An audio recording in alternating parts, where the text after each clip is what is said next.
respected. This isn't Stan Van Gundy sitting down with you or Ed Stefanski sitting down with you. This is a guy who's respected. So that's what makes me so excited. Like, even if they don't spend money, done it before. He's done it before. Look at OKC.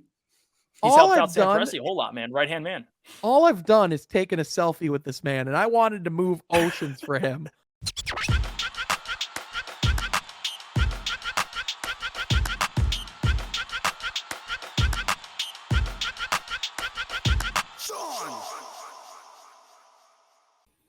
What is going on? I want to welcome you from Half Court for today, Wednesday, May 11th, 2022. I'm your host, Sean Murphy, alongside my guy, Jeff Iafrady. Jeff, what's popping, my guy? Oh, I'm chilling. This is the best time of the year. NBA playoffs, baby. And we got a podcast to do, so I'm excited. The weather's nice. Playoff basketball's on. People tell me playoff basketball's too long. It's not long enough, dude. Mm-hmm. And then, like, as the playoffs go on, there's less and less basketball to watch, and it's kind of depressing because you realize the season's almost over. But anyway, speaking of things that are depressing, the opposite of that, my guy, Troy Sergey. Troy, what's happening, my man? Not a ton, man. I was able to watch quite a bit. As of today, we're recording Sunday. I watched a little bit of Mavs and Suns this afternoon, and man, Dallas, bro. That's all I got to say. So this Dallas team, it turns out, can play the game of basketball. They not only do they win at home, they won both games at home, and they are now even in the series against the Phoenix Suns. The biggest surprise of the round for sure. I thought in those first two games, I thought Dallas looked outmatched, but they go home and they get the job done. They take care of business. What'd I say? No. I said Suns in 6. Yeah, that's true. Oh yeah, that's true. Yeah, now it's their job to go win the next. I mean, they got to win the next. I mean, I first think they step. Can. I mean, the first step. Oh, they can. First step. Chris Paul's got to be on the damn court. Yeah. The refs. I'm not trying to pull the card. I don't want to be the guy. All right, it's not the refs' fault or anything. Okay, but they've been weird. They've been weird. So bad these playoffs. They have. Like, not even just this series in general. Like, it really has. Oh, it's been ugly, dude. And again, like I'm the same way. I don't want to blame it all on them, but like, come on. Like the Memphis Minnesota series was almost entirely decided at the free throw line. The Philadelphia 76ers are almost entirely winning games at the free throw line. We put in all these rules and sanctions, and now we're at playoff times, and the refs just got sick of getting complained to, so they folded. That's what happened. What happened to letting them play? Like, I don't get it. Why are free throw percentages and attempts going up at this time of year? Like, why? It doesn't make sense. But that's no sense. You know what does make sense though? Clicking that subscribe button, because ladies and gents, we are on the journey to 1,000 subscribers. Jeff, I'm sure that's not getting old at all. No, I love it. Yeah, it's when it's not going to get old, when we're at 1,000 subscribers, which we're getting there, man. And then it's 10K subscribers after that. Yeah, exactly. And then it's 10K. But then, the cool thing is we have our first sponsor that we're going to be working with that you'll hear more about this week. We have the NBA draft lottery stream that Jeff and I are going to be a part of for Woodward Sports and Woodward Pistons on the Woodward Sports channel. Be sure to subscribe to Woodward Sports, by the way. That's coming down the pipeline. Guys, there is a lot of content and a lot of things to talk about. But we're going to be doing a lot of draft content as well through videos. But today, we wanted to kind of focus on NBA free agency. And we wanted to talk a little bit about some players that the Pistons can go after this summer that are not being talked about. Mm-hmm. And we were having some conversations over the weekend, Jeff, myself, and some Woodward buddies. And a name was thrown out there of a guy that we haven't really talked about. And it's Zach LaVine. Now, Zach LaVine, obviously, the fit next to Cade. I mean, did you see what Chicago did this year with him and DeMar DeRozan? Like, the fit is tantalizing. Zach LaVine, obviously, it would be in division. It would be hard to see Chicago just let him walk for nothing.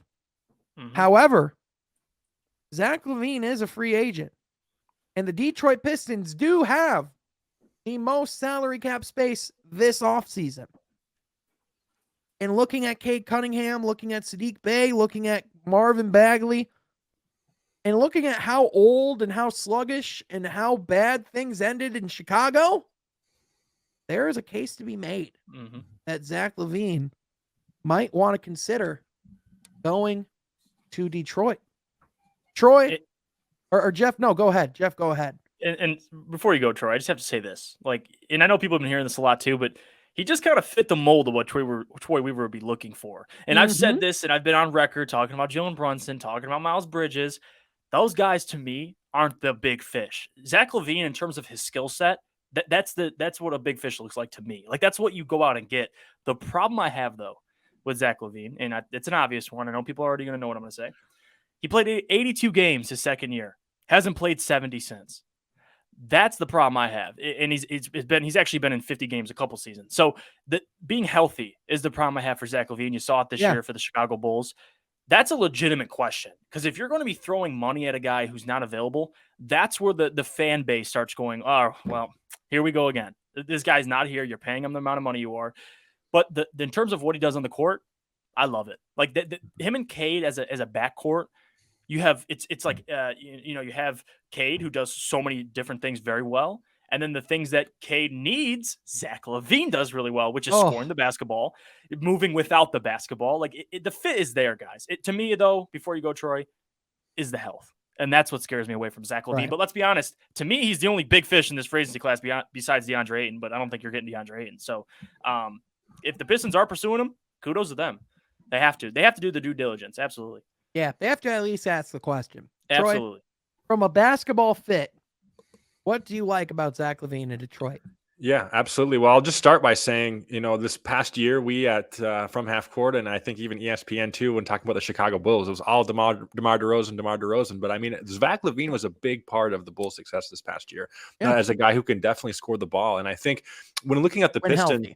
And when healthy. When looking at the Pistons this past year and even the past 2 or 3 years, I mean, scoring the ball has been a challenge. It really has. And I think if you pair a guy like Zach LaVine with Cade Cunningham, who can facilitate and also score the ball himself too, and likeness with the guy like Saddiq Bey as well, I mean, I don't think scoring is our weakness anymore. I think scoring actually becomes one of our strengths. Yeah. So with Zach LaVine there with this team, to me, I just feel like we get way better offensively, and we can play D. We're Detroit, right? So I'm not too worried about the defensive end with this roster too, with a LaVine Piston roster. So yeah, I'm all for it too, guys. I think it would be great, but the right price tag would be my concern along with the injuries. Now that's the caveat, because let's be honest real quick about what it would take for the Detroit Pistons to land Zach LaVine. First of all, there is no ifs, ands, or buts about it. You would have to pay Zach LaVine a max. That is just the truth. Yeah.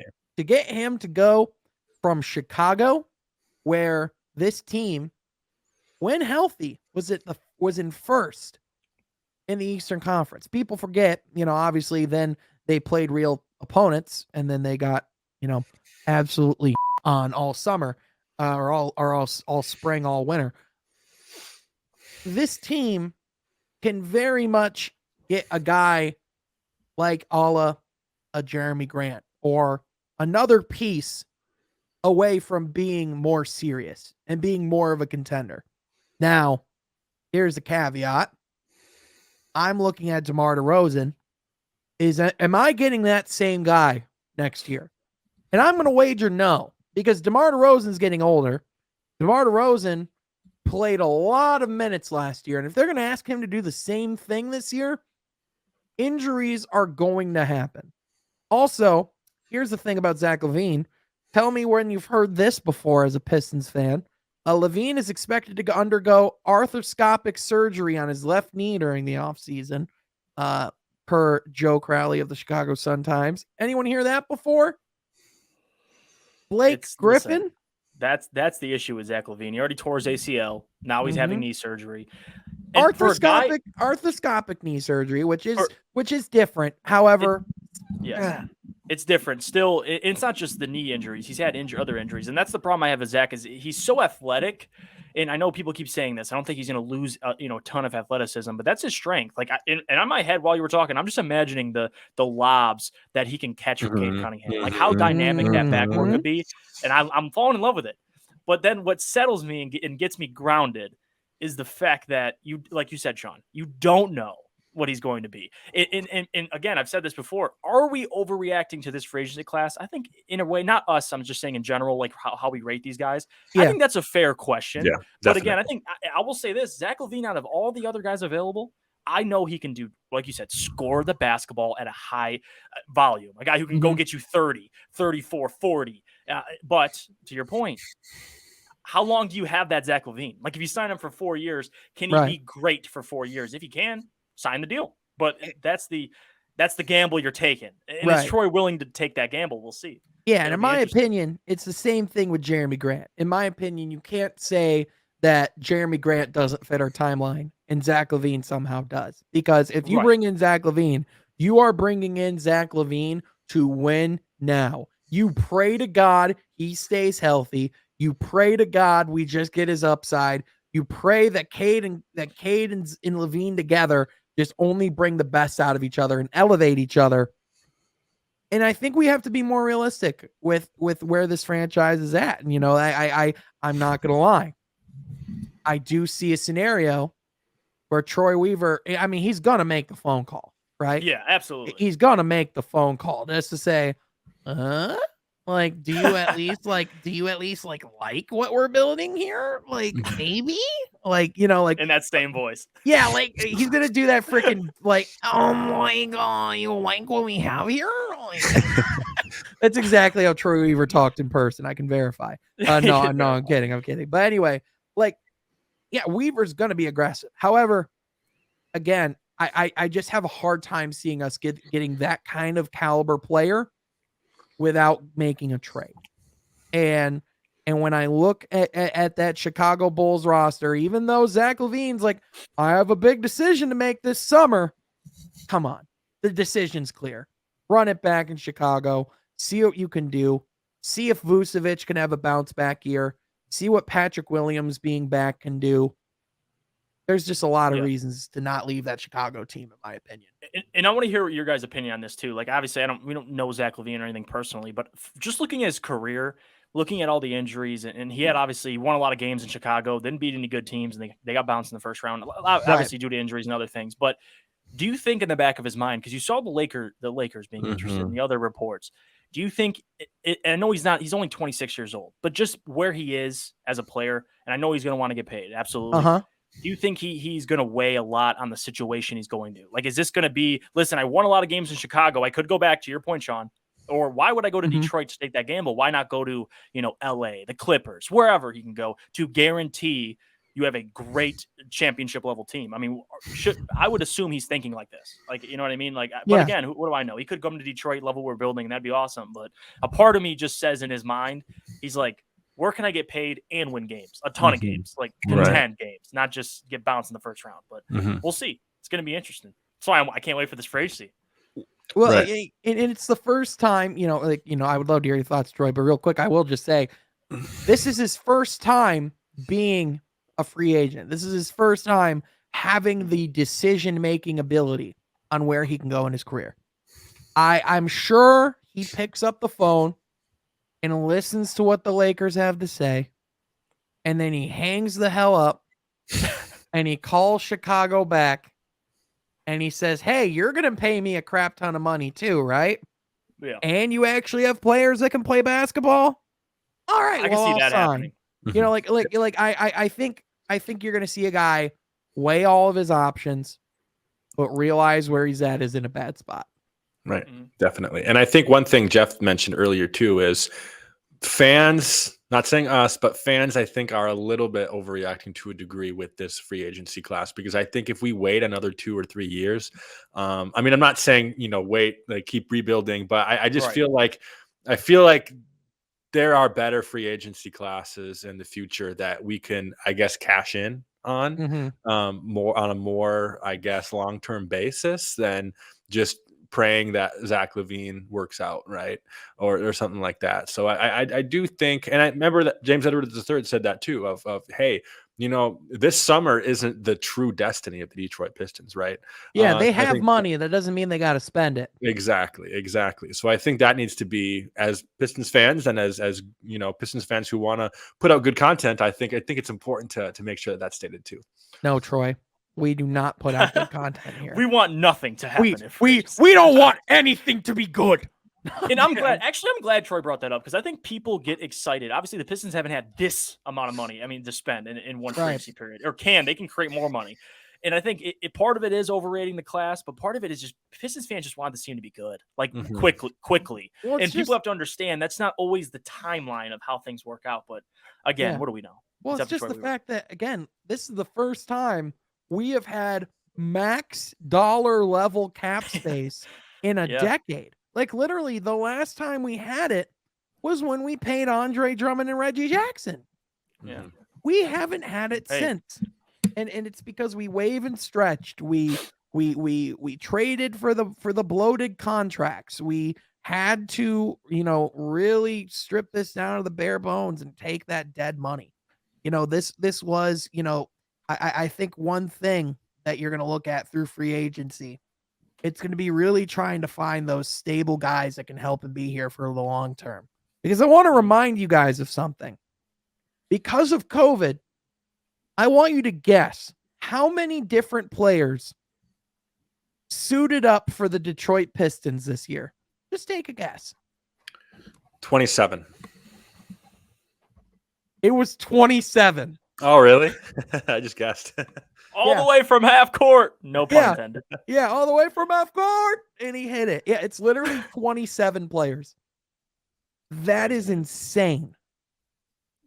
And so thinking that Detroit's going to want to, obviously they're not going to want to go spend all their money. However, they can certainly get some guys to make it go from 27 down to, say, like, I don't know, like 16. Mm-hmm. That a fair number? Like, because, Troy Weaver's going to make some moves. Like, let's not kid ourselves. He's going to do something. Yeah, you have to make this place at least attractive to people. Like, if they look, like Zach LaVine is looking from Chicago, or or I'm just using Zach LaVine as an example, but any free agent is looking at Detroit and saying, like, okay, I like the pieces, the young pieces you have, but like you said, you don't have like a rotation, a consistent rotation. Like if you went out and signed, your Mitchell Robinsons, you get some shooters, you get, whatever it is, then it becomes more appealing to these guys. Like they don't know the full picture. And I think they're still a year away from really building this roster. You still have a draft, if a free agent's looking at this team, and that's what I'm excited for, by the way, because if you think about it, I know we're just, hypothetically doing these things, but Zach LaVine, you have Paulo, Jabari Smith, you have, they go out, they spend money on a couple other guys. They get your, Mitchell Robinsons, whoever it is, get some shooting. Now we're talking like that. That's a respectable team, but you don't want to overreact and throw a bag at Zach LaVine. So it's funny. I want to hear what Pistons fans have to think. That's why I'm so curious about this topic. Like no one's really been talking about Zach LaVine.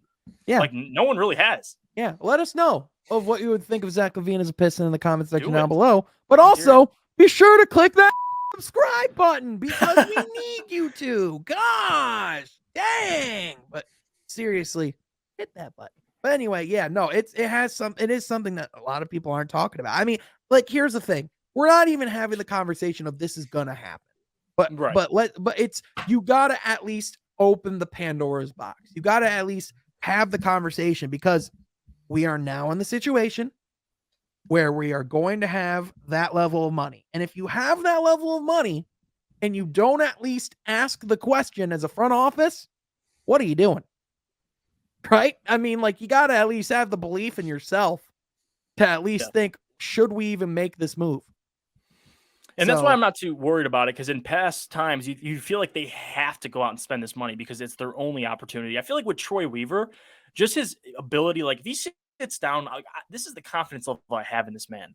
Like if he sits down with any free agent, it doesn't matter who it is, I can just sit back knowing, like, I think Troy can pull this big fish in. Like, I think he can get a catch. He can get one of these guys because of his relationships, because of how much he's respected. This isn't Stan Van Gundy sitting down with you or Ed Stefanski sitting down with you. This is a guy who's respected. So that's what makes me so excited. Like, even if he's done it before. He's done it before. Look at OKC.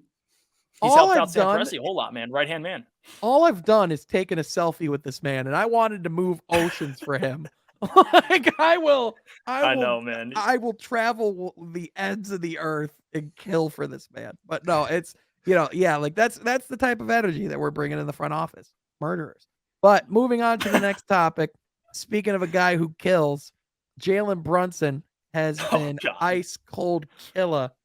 Ice in the veins these playoffs.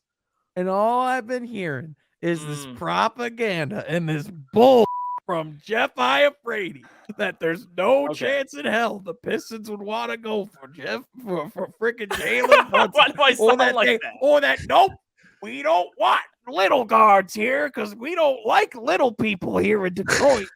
He's anti-midget. Hold on. A couple things to break down real quick from what you just came out of your this is freaking how lips. I talk. All right, so, number one, I need to address a couple things here. All right.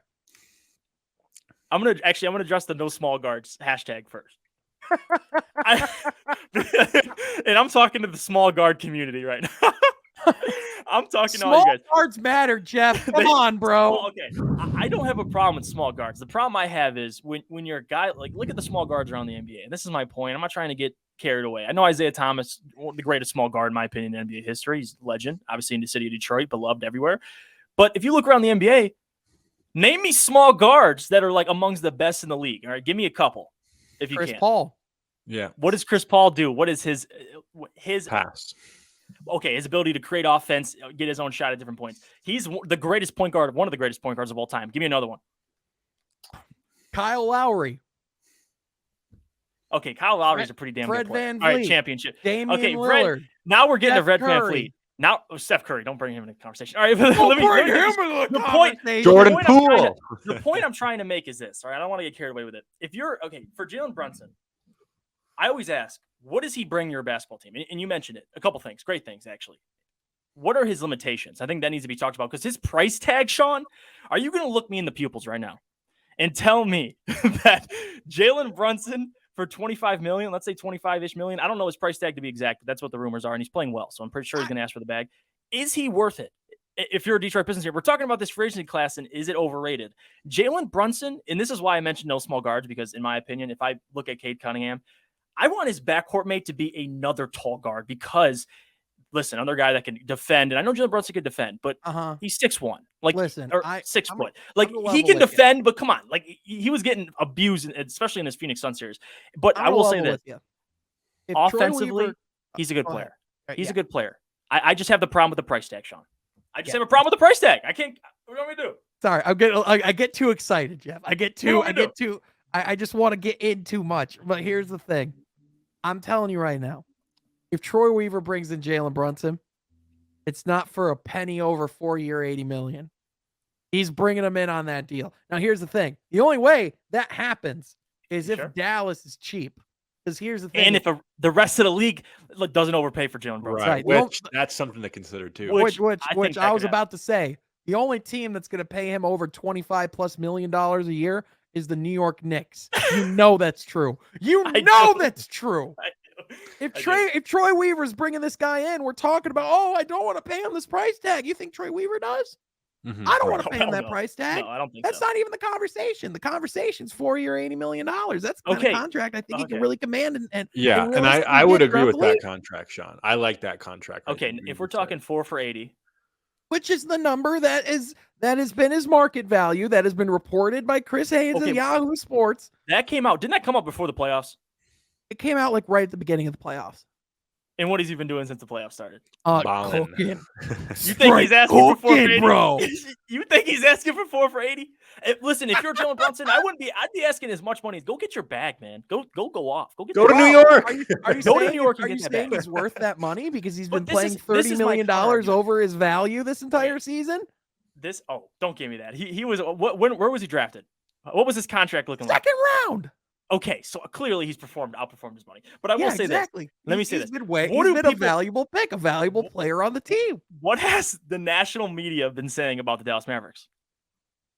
Luka Doncic, high usage rate. What have they been saying though in these playoffs up until recently? Where the hell is his supporting cast? And I get it. Jalen Brunson went off without him. But ever since Luka's been back, he had 18 points tonight. Ever since he came back, Jalen Brunson has been nowhere to be seen. And he had 28 the other night. Yeah. What are you He talking literally, okay, you are literally outlying. If you look at the totality, if you look at the totality of this playoffs, you are literally, there are 2 games that he scored less than 20 points. The rest, 24, 41, 31, 23, 24, 24, 13, 9, and 28. And then tonight, he had another good night. What else do you want from him, man? That's the thing I'm asking. Like, looking at, like, and here's the thing. He's 25 years old, and we're acting like he's at his ceiling right now. He can get better. He can develop his game. He can add tendencies to his game in Detroit. He can develop more. He can be part of that core. This is my problem, and I get it. He's been balling in the playoffs, all right, to a certain extent. But I will say this. What is his ceiling? Like, what is Jalen Brunson? That's what I'm asking. Like, I know Zach LaVine. I know what I'm getting with him. You get the health issues. I get all that. But with Jalen Brunson, if I pay him to a 4 for 80 sounds nice. You're not getting him probably for 4 for 80. Let's just say it's $25 million a year, whatever it is, and you sign him. Let's say Troy Weaver does it. What does Jalen Brunson look like next to Cade Cunningham? The fit's there. He's going to play well. Yeah. Is he going to give you 16 to 18 points a game? Right. Or is he going to make that Fred jump where he jumps to 23 or 22 points per game? We don't know this. And I get it. It happened with Fred. Fred's a great player. Right. I'm not banking my money on a guy who I expect to blossom. I don't know what it looks like. And even before this, congrats, you're playing in the playoffs all season long. This has been a constant thing with the Dallas Mavericks. They're they're questioning themselves. Should we pay Jalen Brunson? They're about to let him walk. Jalen Brunson walk. They want to you put that money elsewhere and go get other guys to put around Luka Doncic. If they don't even want to bring him back to the Dallas Mavericks, which right now it looks like they probably are, but before this they were confused about doing that. Why the hell would I go out and drop $25 million a year on Jalen Brunson? Are you questioning your front office decisions on the Dallas Mavericks, who over the past 2 years have had nothing but allegations and lawsuits and things come out about how dysfunctional of a franchise they went out they went out and got KP making $33 million a year. I'm not going to. They're terrible, but I'm just saying that's my point. Like, I want big fish. That is my point. And if you want to trade Jeremy Grant's salary for Jalen Brunson for $20 million, like, then there's not really an argument. He's making the same amount. Right. But again, even James, he answered the question Troy asked, which was, does getting Jalen Brunson prevent the big fish in the future? And the answer was no. So what I'm saying is that we have some salary cap now. Even if you take some of it in the immediate term, that we can free up money in the future, and we can free up money quickly. So what I'm saying is that if you're looking at the totality and long term, I'm not disagreeing that I want to go get the big fish. What I'm arguing is, from a team necessity point, this makes us better right now. He's certainly not a small fish despite his size, and he could definitely be a good fit alongside Cade. Troy, your thoughts? Yeah, I was just going to say, and the number you mentioned, Jeff, that's 16 points a game, and even let's add 8 assists to that too. I think that's worth the 20 million, in my opinion, because again, we still would have the money to go out and get even a bigger fish, I believe, in the future. And I think for this year, like Sean said it, he plays well and fits this current team right here. And the most important thing that we haven't even talked about yet is the draft pick of whoever we get this year too, of fitting into that role as well. So it's not the same Pistons we've been talking about this past year that will be the team next year. So I think a 16 points a game, 8 assists a game kind of guy for 20 million for this free agency class, I think that's worth dropping the money. Yeah. 20 million I'm willing to negotiate, but I'm sorry guys, I'm not doing it. Jalen Brunson, to me, I get it. Great player, good player. Actually, let me take that back. Good player. Not a great player yet. Good player. And I just don't want this is my problem right now with Jalen Brunson. I'm hesitant because this smells like Reggie Jackson. This smells like Ben Gordon. And I get it. Those guys are fine players. But for the future, in my backcourt, I don't see Jalen Brunson as my future. If we're winning 50+ games and we're getting the playoffs, we're making deep runs hopefully going to the finals. I just don't see it. And maybe I'm wrong for that, but I'm refusing to give it to him. Our expectation with the money we paid Reggie Jackson and Ben Gordon would not be the expectation we would put on Jalen Brunson's shoulders. Would you agree with that, Sean? Yeah, no. Reggie Jackson was brought in to be the franchise point guard. Yeah. So what is Jalen Brunson? He's bringing in to be your 2. Hopefully your 2 or 3. Maybe I would say even your 3. He's your secondary ball handler and your second to third option on the offensive end.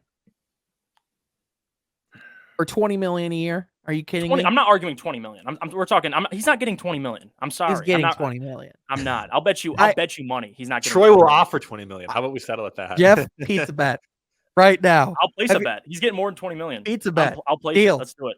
Deal. Book it. It's on the pod. Yeah, deal. Ladies and gentlemen, I need someone to stamp this in the history of time. There is an official Sean and Jeff pizza bet on the From F4 podcast. I am not paying Jalen Brunson $25+ million. If it's 20, we can have it. Because if they trade Jeremy, which they're probably going to do, and they get another Lowry pick, now you got a bunch of rookie contracts and you got Jalen Brunson. So I'm not saying this is the problem.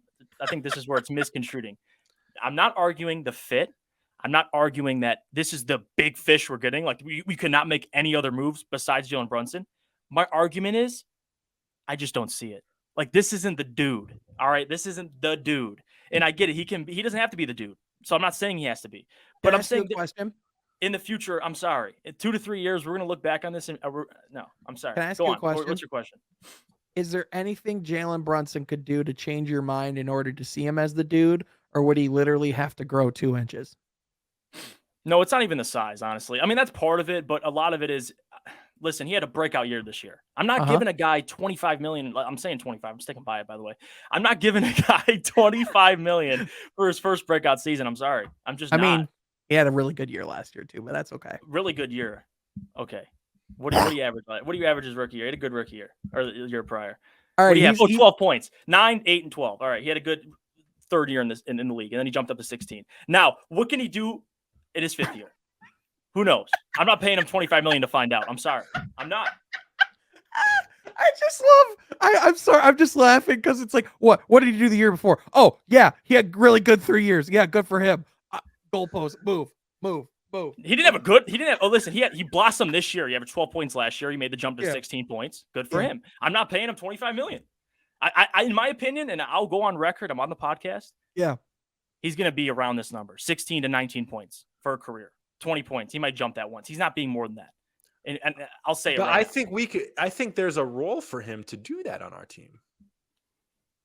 Jeff, 30 teams in the league are taking a guy that can do what he can do at an efficient rate that he can do it with everything that he brings to the team. 30 teams are taking that. No, he's a good player. I'm not saying he's a bad player. I know I'm you're just not. saying that is not the fit. Listen, this is why I can't have this flipped on me. I'm not saying Jalen Brunson's trash. I'll repeat it. I'm not saying he's trash. I'm not saying he can't fit on the Pistons. Mm-hmm. I'm not saying he's a terrible player. I'll repeat that because that's what it sounds like it's coming out right now. He's not a terrible player. He had a great season. A breakout season. He should get paid. I said that. He should get paid. Go get paid. If I'm just not in Detroit, I'm not paying him. I'm sorry. But that's understandable. Again, everybody has different views of who they should sign. In my opinion, I've said this free agency class is overrated. I'll go on record. It's overrated. And I'm going to die on that hill. So in next year, when we look back on it, then we could talk about this and see, I think it's a terrible free agency class. I don't know where it's over. I think it's a bad class. Like, I agree with that. Now, what I will say is that even though it's a bad class, it doesn't mean that there's good guys available. Now, obviously, if Jalen Brunson is arguably the biggest fish in a free agency class, and that speaks to the class, right? I mean, Zach Levine's probably the biggest because he said he's going to test free agency. I would imagine James Harden's going to do something this summer. I would imagine that's not going to be a smooth, hey, I'll be back. You know what I mean? There's going to be things that happen this summer. But I would wager that Troy Weaver is going to, again, they're going to bring him in. They're going to at least have the conversation. Now, in all honesty, the more I'm watching these postseasons go on, the more I think he's just going to stay in Dallas because Dallas would be stupid to not pay him for how well he's playing. And especially for the way this Phoenix series is going, they would be dumb to not pay him. That's my opinion. So I don't even think Detroit's going to get the opportunity, if I'm being real with you. And this is where part of me is too. Like a lot of it has to come into play. It's not about the player. It's about also the reality of it. And there's going to be a bidding war for Jalen Brunson. Like he's an unrestricted free agent. He felt disrespected by Dallas. He's like Zach Levine. He's going to field the offers. I'm not going to, as a Pistons fan, listen, if you're watching this, don't lie to yourself. You're not going to sit him down and sign him like that. There's going to be a fielding in the offers. You're going to have to overpay for Jalen Brunson if you want him. That's the reality. And here's where I concede. Where I concede is I agree that you don't overpay. You know, once it gets north of 25, even when it gets to 26, 27, I'm out. That's when because again, you know, at that point, that's when I start to have questions because that's getting close to max dollars. Now, again, if it's lower 20, I would go as high as 23 million, 24 million a year on Jalen Brunson. I would. I think he's that kind of value. I think, you know, I think guys like Kyle Lowry, you know, like the success, even though he hasn't been the same guy, like the value he brings to Miami, you know, like changes the course of that team. Right. The amount that Toronto Kyle, is gone. Oh, I was even going to say, even like the amount of Toronto, like the amount of success they've had with how well Fred VanVleet played this year. You know, like obviously towards the end, it was Pascal Siakam that really carried them through. And when push came to shove, that's their guy. However, you just, in my opinion, I only brought up like on Twitter, I was like, Isaiah Thomas is 6'1". I only say that to say, you know, I understand. Like even Ashton was like, nope, no small guards. And I'm like, bro, like I get it. But like, again, I just, as a Pistons fan, we've had so many underdogs in the past. I fight for those underdog guys because I still think, you know, I look at Jalen Brunson and I just see the value he's bringing to Dallas right now. And yeah, he can command a big paycheck this summer. That is not wrong. So, but just hopefully it's not in D. Yeah, and you know what? The good news, no matter what happens, we're gonna share a good pizza over at Jeff. It's just one of us is gonna have to pay for it. But anyway, that's how pizza bets work. Someone out there, you keep track of this and let us know once I'll this be the concludes. mediator. Yes, like answer people. Comment down below. Am I overreacting? Like the reality is, I will. Also, how many toppings should I get, and where should I order this pizza? It's got to be Detroit style. I'm getting the pizza. He's not getting paid for $20 million. But anyway. Oh yeah, this ain't little Caesars either. This is like we're getting primo shit. There's a good place downtown on Woodward actually Avenue. I think there is. I forgot what it's called. This is my whole point too. People in the comments, this is what I want you to know. Jalen Brunson, again, is not a bad player. Do you want him for $25 million? That's the question. Yeah, all right, that's fair. $20 million, swap Jeremy's salaries. Now we're talking. Now we can make some lemonade. Now you can get Jabari Smith. You already filled the contract with Jalen Brunson. I get all of that. But answer the question. Comment down below. I just think we can't skip over Troy just going, there's a good pizza place somewhere downtown. I forgot the name. It's like, well, that rules it out. That narrows it down. I know it's really close to the spirit of Detroit. That's fair. That's fair. We're going there. When Jalen Brunson signs that 4-year, $100 million deal, we're going down there and we're getting pizza. Dude. Oh yeah, 100%. And we're gonna get when Corey Joseph signs for the Supermax, we're gonna be in line to get his jersey ready to go for next season, bro. It's gonna be hype. Oh my gosh. Christ. That one's for you, King. But with that, guys, this has been a wild weekend in the NBA playoffs. Mm-hmm. First of all, I feel I would be remiss if we didn't acknowledge the airness, the greatness himself, Giannis Antetokounmpo. He might not win MVP this year because the Bucks were kind of, coasting during the season, but I will say they are looking in form now. Do they really look in form? Oh my gosh. Terrifying. No, I picked them to win the series too. So so we're sticking by it. Even without Chris Middleton, this team has looked very good. And the problem I had though, and we said it in the first 2 games, can Giannis bounce back? He did that same thing, and he's playing better, and that's what's scary about this series because when Giannis takes over like he has been, it's hard to stop him. And even a Boston Celtics team that is built to stop these forwards, they did it with Kevin Durant. Now they're kind of doing it for half the series with Giannis. If they can just hold off till Chris Middleton gets back, I'm telling you, whoever wins this series is going to the finals. Oh, 100%. 100%. This is the Eastern Conference Finals, without a doubt. Troy, what about Giannis's game has been so difficult for the Boston Celtics? Because this is the team, in theory, that we're talking about. If anybody can slow down Giannis, right? It's them. It's them or the Suns, right? Those are the only 2 teams that have a chance. Yeah, his athleticism to me. I mean, they just can't put a body in front of him from what I've seen in the games. And, they have good defenders on their team, but no one can guard Giannis. The guy just gets to the hole so easily. Well, it's not even just his athleticism, Troy. It's his physicality too. It's the physicality alongside that athleticism, because he can get such momentum going into the restricted area that he's going at you at a speed that you, for one, cannot keep up with, but two, aren't strong enough to hold back. Right. And like, it's just not going to happen. The mid-range game too is falling for Giannis. And so, I mean, you can't just, have three guys stand right behind, right in front of the bucket and expect him to just shoot that mid-range, because, well, he will, and he will make the shot too. So, I mean, I think on all areas of the court, he's playing great. And on the defensive end too, he's contesting shots. He's grabbing boards. He's able to pass the ball great too. And he's just kind of your perfect player, guys. I mean, last podcast, remember we asked that question of peak Giannis or peak LeBron? Giannis is making that argument even harder and harder every day, in my opinion, guys. Is there? I mean, because here's the thing.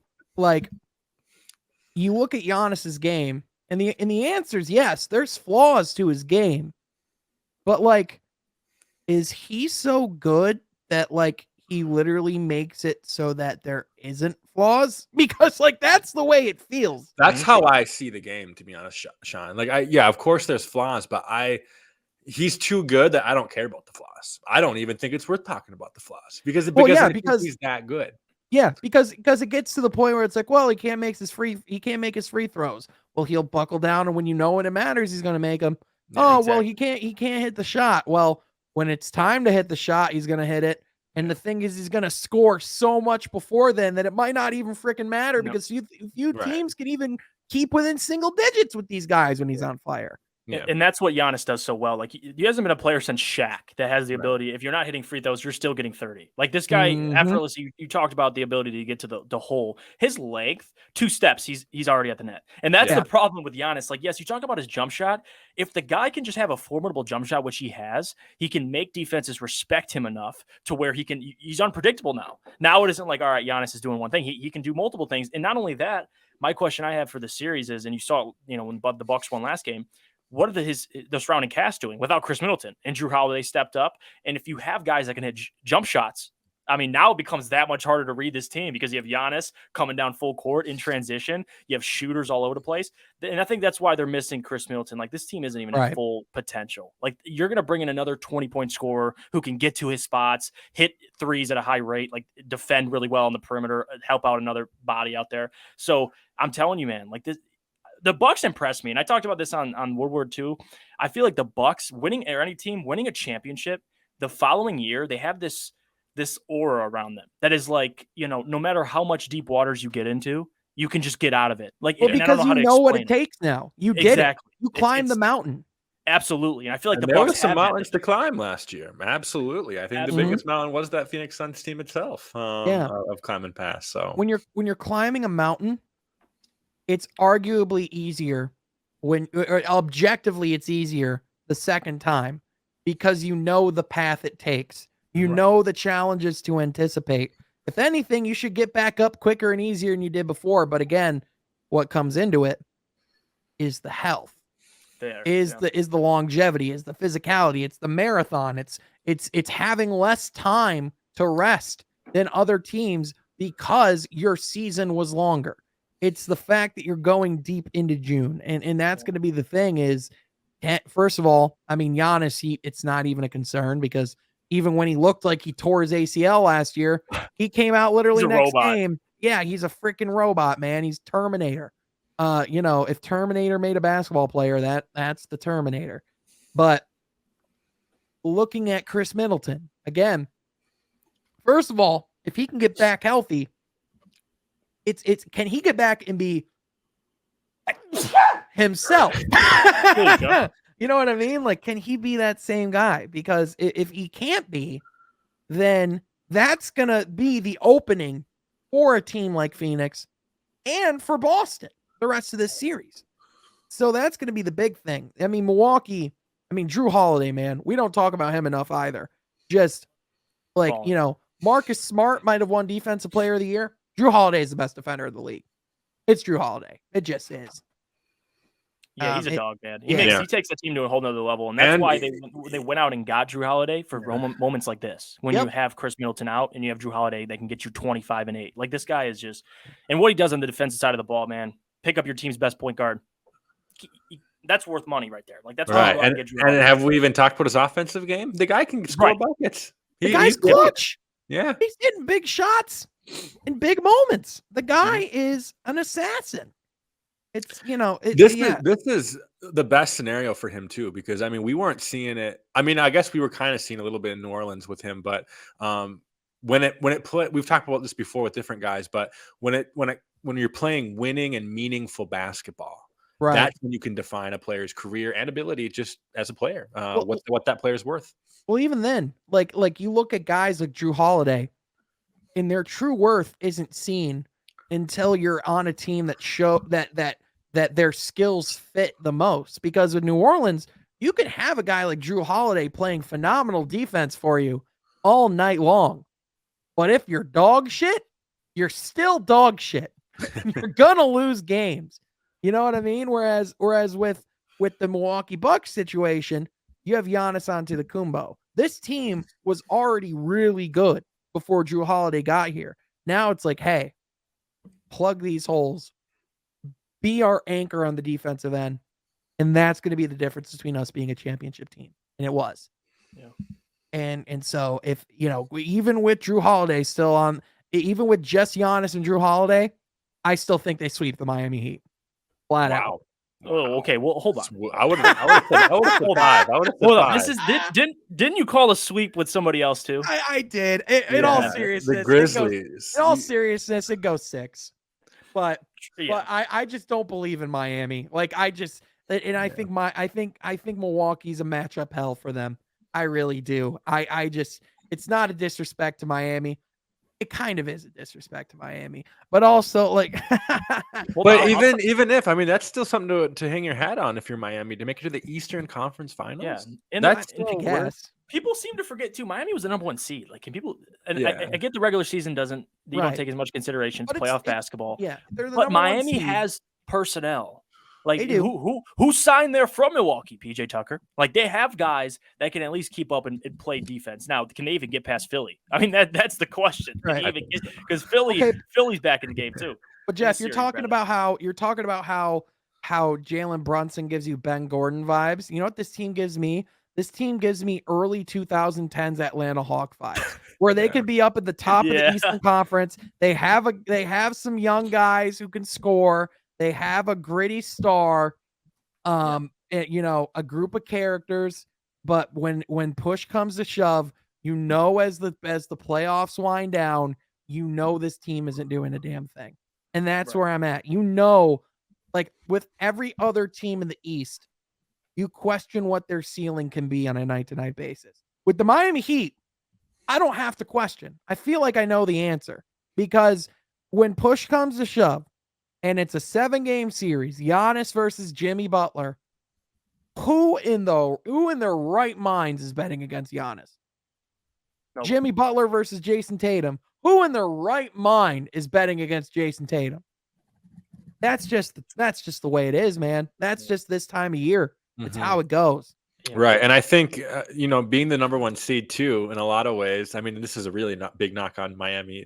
Heat fans aren't going to like this, but they kind of are going to, if say they get past Philly, they kind of are going to get to the Eastern Conference Finals because of their number 1 seedness, right? I mean, if you're looking at the 2 best teams in the East, it's probably going to be Milwaukee and Boston. So, that plays an element too of, they're an Eastern Conference team, yes, but they got there not necessarily because of their peak playoff performance, but their peak regular season performance. Right. I think another thing with Miami too, and I've said this before, I love Tyler Hero and he's leading the team in shots, but there comes a point where you make it to the Eastern Conference Finals and now it becomes like, all right, Jimmy, like you got to carry us here because that's what I'm saying. Dog, like, are you telling me a team with Tyler Hero as your first or second option is going to make it to the finals? Are you kidding me? Like nothing against Tyler Hero, but guys, there's levels to this. There just is. And you need multiple guys who can score the ball. Duncan Robinson, who just signed to a gigantic contract, has played 8 minutes this series. 8. Yeah, Yeah, I don't get that's mind blowing. and I don't get that. Like, I get it. Listen, I get it. He has defensive, deficiencies, but if you're playing Strus, like, don't tell me Duncan Robinson can get you somewhat production. Yeah, Like, and I don't exactly. know. Listen, I don't know what's going on in Miami, but the fact that you're paying Duncan that money you paid him and he's not playing a minute in the series, When he can. But it's guys, interesting. like, It's can we interesting. talk about the fact that Pat Riley, in my opinion, has gotten some free passes over the years because of the championships he's won, because of his absolutely. because if you look at the Miami Heat, I mean, guys, they've had some shitty contracts like over And the years. I'm gonna be honest. I'm not, and I love Kyle Lowry, but I'm not gonna let that one slide. Like Yeah. Kyle Lowry, great, but listen, there's been He immediately day one was a worse player in Miami than he was last year. He's struggling. He's struggling. starting to fall off. And I think we could kind of see that, just, I guess, the kind of disappointing year that the Raptors had last year too. You know, we kind of saw hints of that. Well, I mean, wasn't last year, weren't they in Tampa the entire year? Yeah. Well, I mean, like, that was like something about Florida and Kyle Lowry, man. He just, yeah, I guess that nice weather. I guess that you would think that would help his legs, but it looks like it's hurting him. It's, he likes the cold, man. Yeah, he's running away from the 6 with his woes. That was it's like Miami went out and signed guys like just past their prime. Like, they got Kyle Lowry, they got Victor Oladipo. It's just like just past when they were really good players. Now these guys, like, you're getting a little bit out of Victor Oladipo, but I mean, it's tough, man. Miami just isn't, like you said, Sean. You need multiple guys, but Bucks is the exception because mother effing Giannis Antetokounmpo. Like, you're not doing anything, and he's got a surrounding cast. So, dude, like, listen, we'll you got Bam Adebayo. That's great and all. Great defense. Yeah. But guess what's going to happen? He's going to have 3 fouls in 10 minutes, dude. It's like, tough. he's going to be off the floor the entire series. Giannis is just going to go right down the gut. And, like, even, like, dude, you can, whatever God you want to pray to, no one's going to stop Giannis Antetokounmpo. Like, he is almost Herculean, man. Oh my gosh. But speaking of, want to go to another series, let's talk about Golden State and Memphis. Oh, now, God, we got to bring up that. Yeah. So let's talk about the injury first. So there are some people out there that believe that Jordan Poole tried to injure Ja Morant. Now, first of all, if you look at where he places his hand and the type of movement he does, are you telling me that's enough to injure Ja Morant? I mean, like, just seriously, like, it's a stretch, man. It really is. Like, and like a lot of doctors are like, even if he did that, like, there's a doctor that said, if that caused a knee sprain, then I've sprained the knee of every single patient I've seen over the past 20 years. Like, that's like, there's no chance in hell that's what happened. But I say this too, and I really believe it. 2 things can be true. Like, one thing, maybe, okay, Jordan Poole, unorthodox. I don't know why he did it. It just looks bad now that he has a knee injury. But the second thing is, he was not trying to injure Ja Morant. That's the stupidest assumption I've ever heard. I get it. It's playoff basketball, and you had the Dylan Brooks injury, or excuse me, injuring Gary Payton Jr. So I get why people, bring these hypotheticals up. But come on. Like, now we're just reaching at this point. Like, that's what I truly believe. I don't think Jordan Poole's intent was to hurt Ja Morant. Like, you heard Taylor Jenkins talk about it in the press conference, and I forgot the reporter's name off the top of my head, but they challenged him a little bit. They're like, do you believe it was intentional or not intentional? And he's like, well, it's just weird how he put his hand there. He's like, do you believe? And he wouldn't say it because he knows. Like, why the hell would that be intentional? Like, come on. Guys. Like, come on. Right. Well, like, and like, here's the thing. Like, the only logical explanation is he's going for the ball because that's where the ball was. And like when you're going that fast and you're that high speed and Josh double teamed, like, they're going to get the ball. Like, exactly. They're poking after the ball. And then you swipe and you miss and you graze his knee, like things happen. Like, you're going high speed. There's no way that he has the thought, I know I shall snap his knee.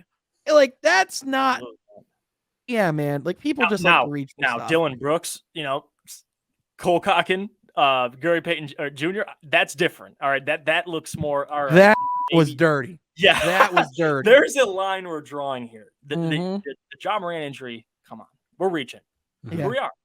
We really are. Troy, what was your thought on the Gary Payton injury and what happened there? Yeah, I thought it was interesting. I don't know.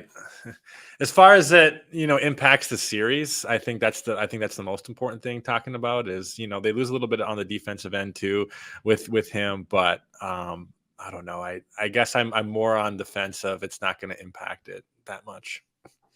Yeah. No, that makes sense. I think I don't think it's going to impact the series very much. However, I mean, it was a dirty play. And I think Brooks, I don't know. Did he deserve to get tossed? Yeah, but I don't know about getting tossed for the next game. I think you got to send a message. Like you can't. Think so? Yeah, I mean, you can't do that in a playoff series. Like you can't intentionally. In my opinion, there's no place in the game for intentionally injuring a player. Like you can say, like with Jordan Poole, it's like, all right, come on, that's ridiculous. With Dylan Brooks, literally, what else was he doing other than intentionally trying to foul him and send a message to the Warriors? Because that was premeditated.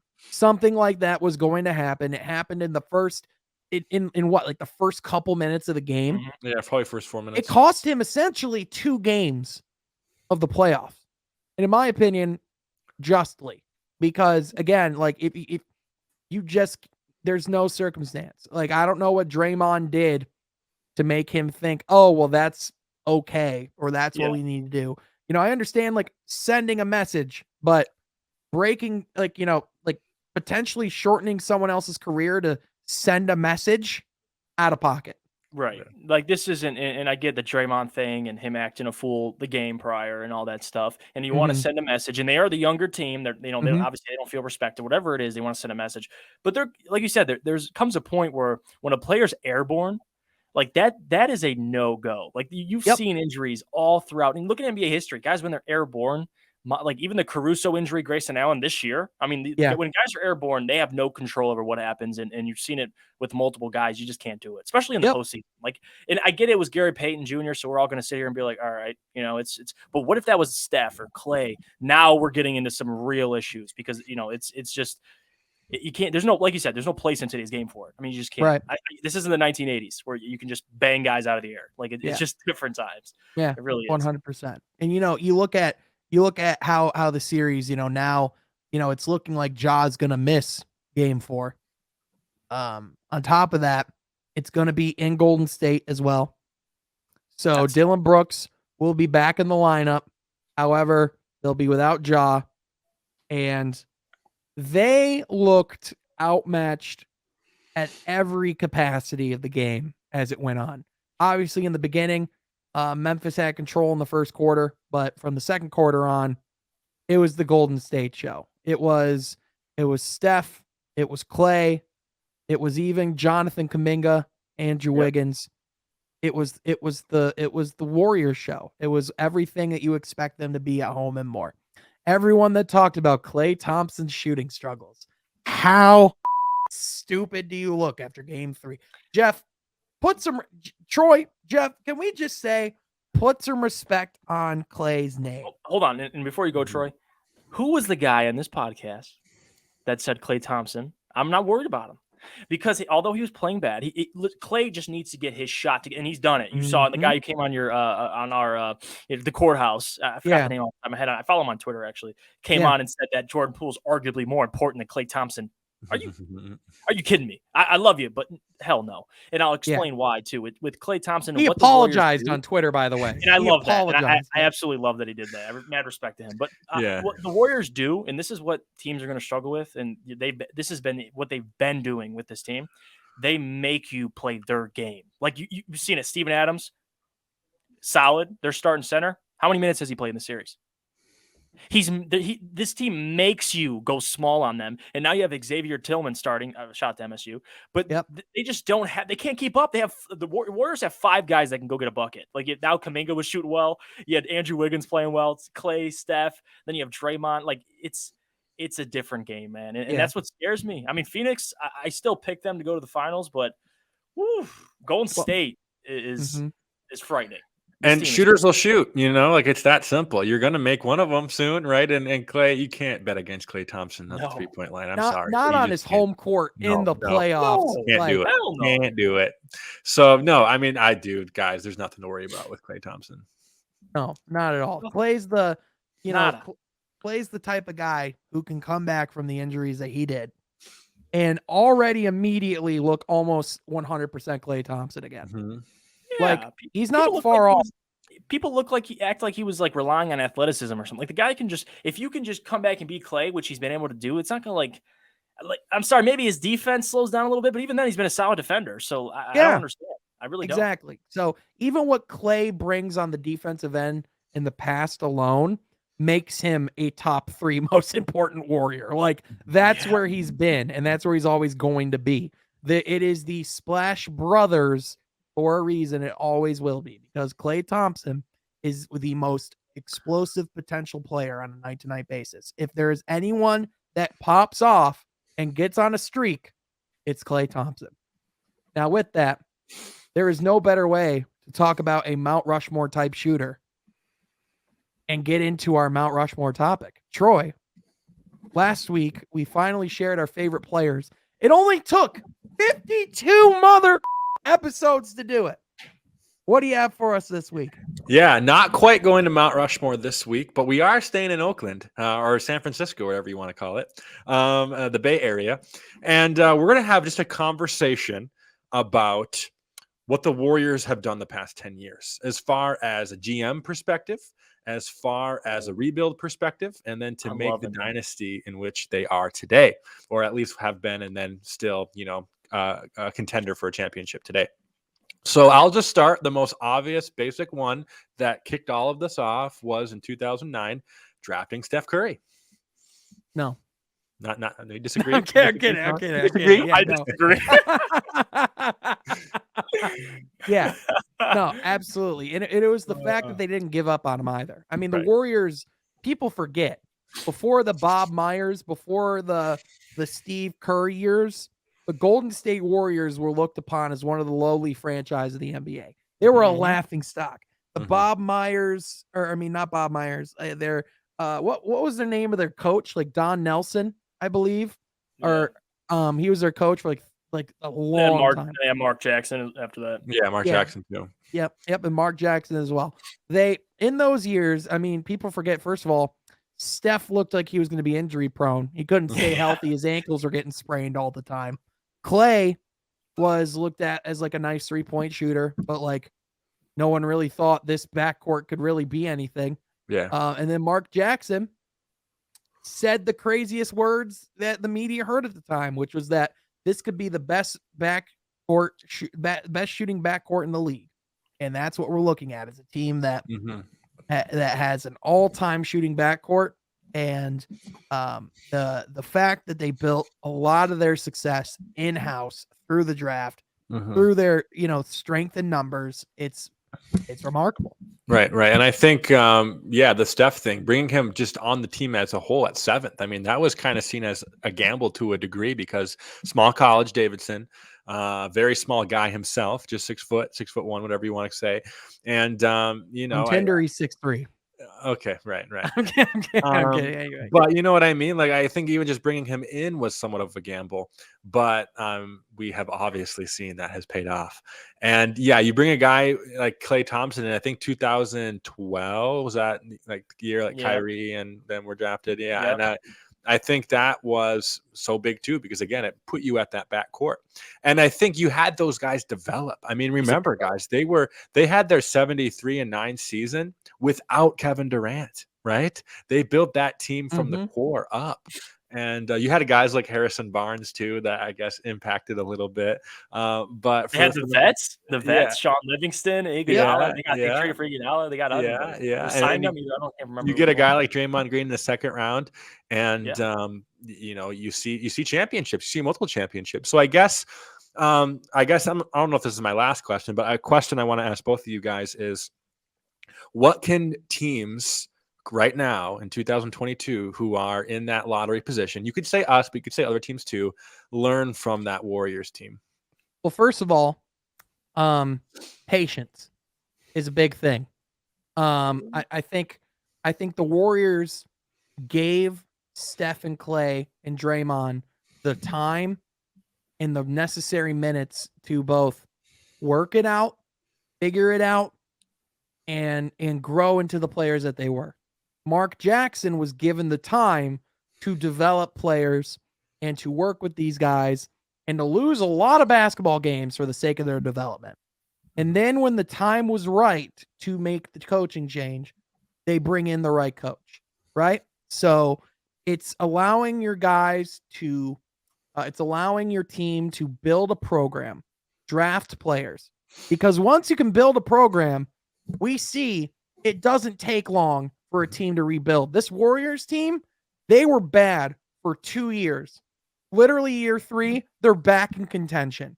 Granted, a lot of that's getting their guys back and healthy, but also it's because of the drafting development of the next generation of Warriors. Because now it looks like their future is Jordan Poole, Jonathan Kuminga, James Wiseman. The thing with the Warriors is that they are the one great team in the NBA that has a great present as well as a future to look at and be optimistic. Right. They were rebuilding while they were winning in a lot of ways. And yes, they had those 2 off years that, you know, they weren't playoff teams, but I mean, I'm How okay quickly with they that. got back to this point.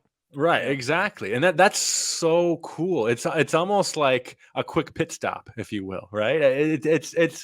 We haven't really seen it in the past 20 years for any team that was able to do that.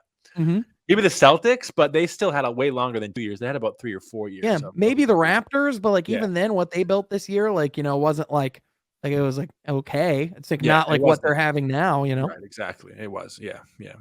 So, yeah. Anything else, guys, about the Warriors? I want to add this too: the ability to identify talent. Like, and I talk about this too. I talked about this, you know, on one of the videos. Everyone's obsessed with the top 3 picks in the draft. Like, where do they find Clay and Steph? Like, come on, guys. Like, you can find if your front office, it has the ability to identify talent and find fits. They found Steph. They go out. They get Clay. They find Draymond, like you said, in the second round. And they build this basketball team. You talked about patience, which I think you hit it on the head. I don't need to really repeat anything you said because patience is the most important thing. Like, they didn't go out and throw big money at anybody. They just understood, listen, I think we have the core already. Just get pieces that'll, you know, kind of accommodate these guys. And they went out and did that. They realized, all right, we have the pieces. We have the, you know, the team around our solid core. But we just don't feel like our coach can get us over the hump. That's fine. That happens in the NBA entirely. And we don't know if Dwayne Casey's that or not. I mean, a lot of people would assume he is. But you go out, you get your Steve Kerr, and then the rest is history. And then you talked about it. When you're winning and you still have a department, a GM and Bob Myers that can go out and identify talent, like I was saying, you can draft guys like Kuminga, Moses Moody. And I get it, James Wiseman to this point. I mean, you say what you want about him, but they've gone out and now they can kind of keep this ship afloat by gaining more talent. So, and then free agency, your team's appealing, go out and get Kevin Durant. Like, this stuff just all starts coming up together. So patience is important. That's the biggest thing. Yeah, which, by the way, I do want to ask this question because if we're going to talk about the greatness of the Warriors over the 10 years, I would be remiss. I mean, obviously you can criticize all you want the Kevin Durant move. However, if you are Bob Myers and you are presented the opportunity to get Kevin freaking Durant, you're getting Kevin freaking Durant. That is the end of conversation. You would do the same damn thing. Anyway, is the 2017 Warriors the best team in NBA history? Because in my lifetime, there has not been a better NBA team. The Heatles were never that good. Even those Pistons teams I love back in the day, none of them can match this team. That was the year that they lost 1 game to the Cavs, right? They lost game 4. That. But like, you know, that Warriors team that second year was good too. Obviously, they swept the Cavs. But that first year Warriors team with Kevin Durant, there is not a better group assembled in the history of the game, in my opinion. And you got to give a shout out to Steve Kerr because he was really a part of the 2 greatest teams in NBA history. One of them is a player, one of them is a coach. You can almost argue 3 with him being with the Spurs dynasty too. Thank you. Another one you can put in the argument. But with what I'll say is this: it's hard to compare eras because as listen, we're guys that grew up in our time, and they're probably the greatest team I've ever witnessed. I mean, there's teams you can look at, but the depth, the guys, the ability to hit shots, like, it's just a different NBA. Like, if you want to go back in time and take Michael Jordan and that Bulls team with Scottie Pippen and the whole crew with Kukoc, and you compare them against that Warriors team. Like you just can't. Like it's two different eras. Like you have a team that could hit the three at a rate that nobody in that time could even hit. Like this team and just ability to score the ball. You have three guys: Steph, Clay, and Kevin Durant. Those three alone, and then you have Draymond who kind of puts it all together. It's hard to compare eras, but I will say this: that's the most talented team I've ever seen in my lifetime. Yeah. So, Yeah. and I'm not trying to say that they're better than the Bulls or whatever it is, but it's hard to, I mean, name a better roster, top to bottom. Like it's hard to do. Talent for talent. Like you just can't do it. It almost was the perfect starting five too, because there wasn't a flaw. They're literally like, they could do everything well. They were the best at everything. Who do you double? I mean, nobody. You can't. That's the thing. Maybe Draymond, but like, and then he makes God, a pass. Yeah. Then what are you doing? Yeah. And I would say, I mean, yes, I can't disagree with anything any of you guys would say, but I'm not putting money against Michael Jordan, guys. And I feel like a part of us too, like Michael Jordan he's the GOAT. I'm going to say so. I feel like him being the GOAT raises the team, comes up a whole nother, like the Warriors top to bottom. Like you're giving me Kevin Durant, arguably the most talented scorer at 7 foot ever. You're giving me Steph Curry, and Clay, the 1 and 2, the most deadliest 1-2 punch combo in a backcourt. And then you're giving me Draymond, who's a multiple every year is a defensive player of the year candidate. What in the hell? LeBron James might be the most egotistical player in the game of basketball. Just from like his belief in himself, where he stands in the upper echelon of players. There are a few players that believe in themselves like LeBron James does, right? LeBron James, after winning the Eastern Conference Finals, to get the opportunity to play this Warriors team for the second year in a row. Do you guys remember his response? Yeah, he said something about, I'm losing sleep, didn't he? Yeah, he's like, I'm going to go enjoy this for now. Going to lose sleep over having to play this team. Like literally, like he was like dreading the fact that the finals matchup was that team. That's how good they were. I remember a Reddit post saying, guys, we're not giving the Cleveland Cavaliers enough credit. Between Kyrie Irving, Kevin Love, LeBron James, Tyronn Lue, and with all the pieces they have, if the Cleveland Cavaliers put it all together, I could see the Warriors winning in 5 games. Like that was literally the post. That's how definitive it was that this team was going to win the finals. You know what separates those two teams too the most is like if you look at Cleveland, you have Kyrie and you have LeBron, two guys that are ball dominant. Look at Golden State. Like the way they play basketball, that's what makes them so hard to guard. Because not only do you have all the talent in the world, they're all unselfish. Like that's the problem. Like and Kevin Durant, once he learned the system, you're done. The ball movement was insane. Someone's getting an open shot. It's just it's just a matter of if they can hit it. Like, and what's crazy too. No, I'm sorry. That was the next year. That was the 18 year with when they almost lost to the Rockets, right, in the Western Conference Finals. But I mean, we were both, probably all three of us were watching that game, and we just knew the Warriors would come back because of the ability to open those shots and or hit those shots and hit the contested shots too. It'll take another 10 to 20 years to have any team like that, in my opinion.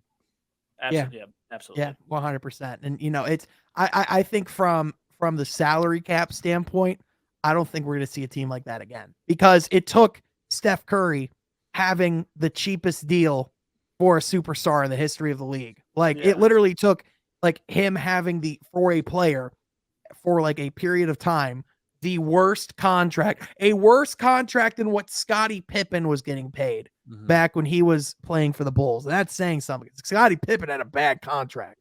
So can Troy Weaver take the Warriors how to manage cap 101? Like, can we get that over to Detroit? Can you, like, the amount of guys they were able to squeeze under that cap space for the amount of time they did? I mean, come on. What I do think we have is a guy that can rival Bob Myers in his eye for talent. I think that's one thing we do have. So that's something good going for us. And yeah, the Warriors, they're going to be good for a long time. They're going to be, you know, as long as Bob Myers is the president of that organization, they're going to be in the conversation. But with that, speaking of the conversation, this has been From Half Court Reach, and every week you can join the conversation where we talk all things NBA basketball. If you like that, be sure to like this video, subscribe to the podcast because we are on our journey to 1,000 subscribers. So be sure to hit that subscribe button. Again, we will be streaming live on Woodward Sports on May 17th for the NBA Draft Lottery. Be sure to subscribe to Woodward Sports. Be ready for Woodward Pistons to tear that down.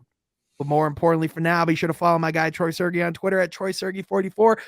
Be sure to follow my guy Jeff Iafrady at Jeff Iafrady and myself at Sean Halfcourt. You can also follow the channel on Twitter as well. That is in the link in the description below. But I want to thank you all so much for tuning in. We will catch you next time from Half Court. Be sure to subscribe.